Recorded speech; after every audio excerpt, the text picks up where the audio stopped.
Good afternoon YouTube and welcome back to my channel. I'm super excited for today's video because it's new bike day, which is the best day ever anyway. But to make it even more exciting, I have a whole load of components from my sponsors there ready to upgrade the bike. So let's not keep you guys waiting too long and let's get upgrading.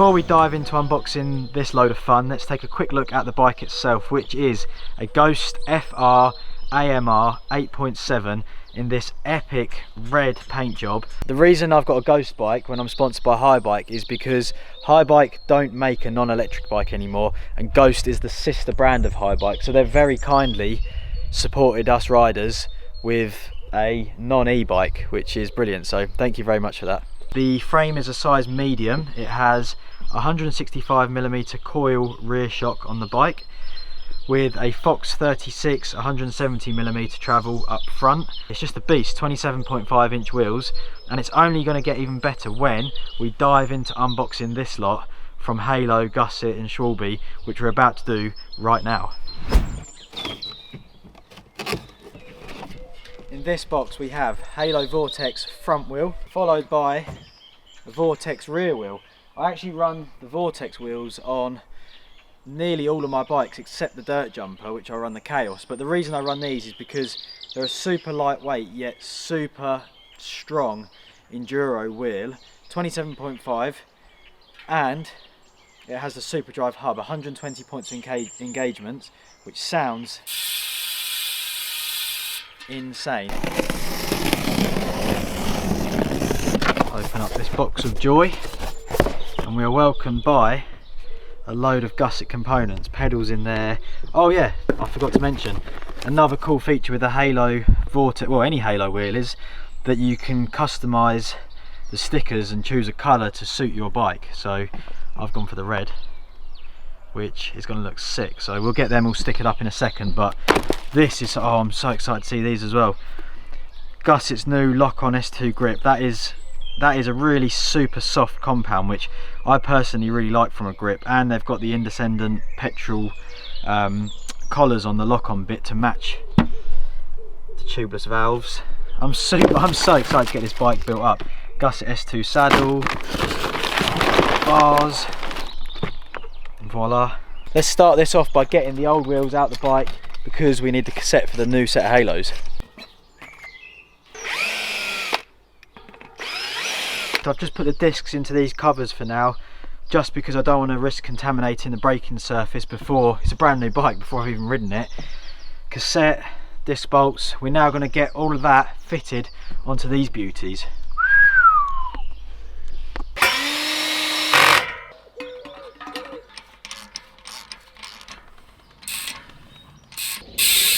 There we have it, the wheels have the hardware, disc brake and cassette. It'd be rude not to give it.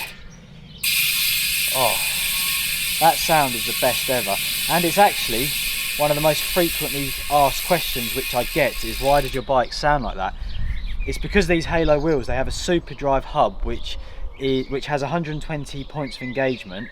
For those of you that don't know what that is, basically in the hub it's what engages and makes you drive. So when you're doing steep climbs or putting it under a lot of tension, there's less chance of it slipping because this has so many engagements, which also makes it sound insane. If this sound doesn't make you want to go get one, then you need to get your ears tested.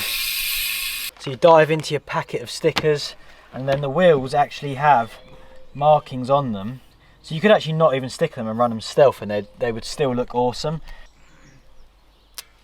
There we have it, the first sticker installed, and that looks absolutely insane. Both wheels stickered up and they look absolutely unbelievable, so shiny, so fresh, and matching colour scheme for the rest of the bike. The next job is to fit the tubeless valves and get the tyres on the bike.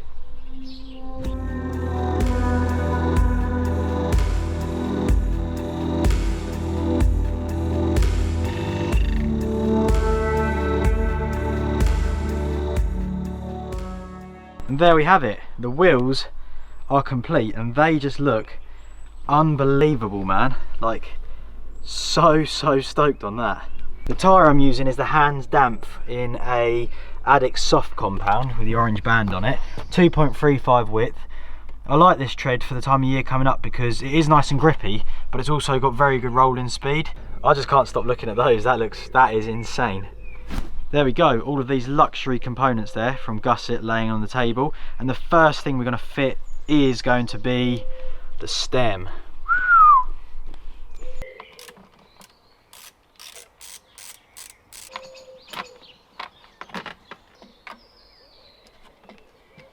The reason I put the stem on first is because I need to cut the bars down, and it just means that the forks can't fall out now, so the front end is nice and secure. As standard, these bars I believe are 800mm, and I like mine around about 760.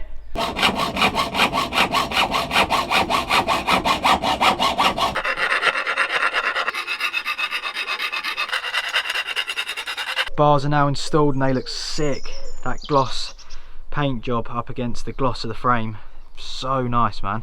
And the Stealth Fox forks just looks so dreamy. I'm now going to fit the rest of the controls, including the sick grips, and then I'll talk about what size rise and all the rest of it I'm running on this beast. I had to make sure that the brakes went back on the correct side. I had to switch them over because in the UK we run our brakes opposite to what you run in Europe, America, and probably loads of other countries. We run it like a motorcycle, so your front brake lever is on the right and your back brake is on the left. It's pretty confusing and can be deadly when you're unboxing a new bike and you don't realise. Oh, I've been so excited to put these on.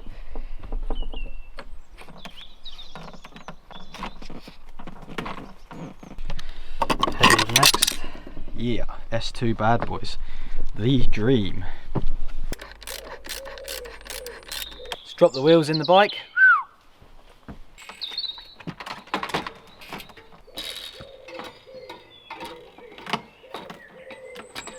There we have it, the table is now empty, meaning that all the upgrades are now on the new bike.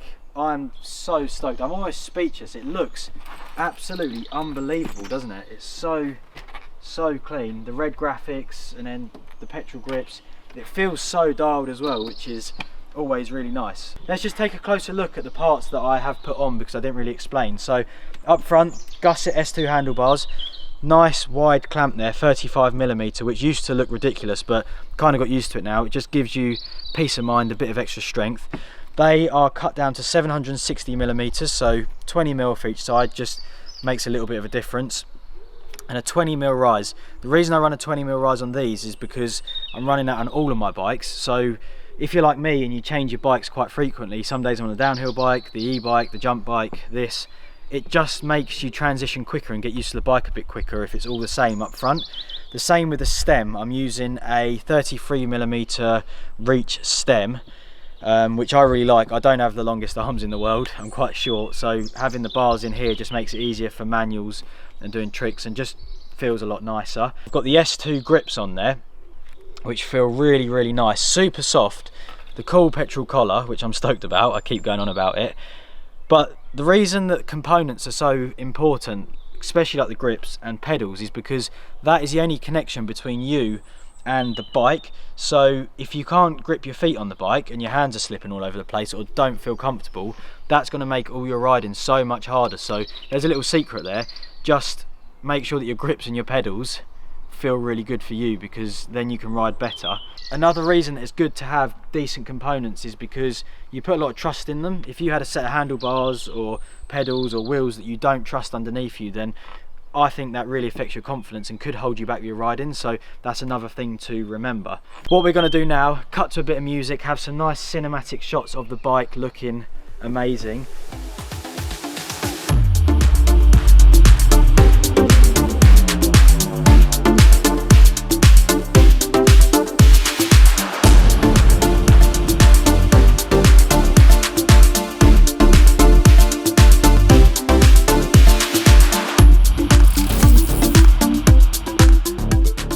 So there we have it, that is my new enduro bike and I couldn't be more stoked with it.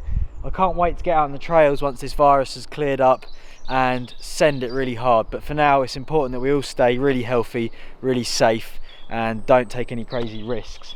Massive shout out to my sponsors, Halo, Gusset, Haibike for sending the ghost frame, Muck Off for the valves, everyone involved. Really stoked on this bike. Give us a thumbs up if you like the video, leave some comments below, and I'll see you guys in the next one.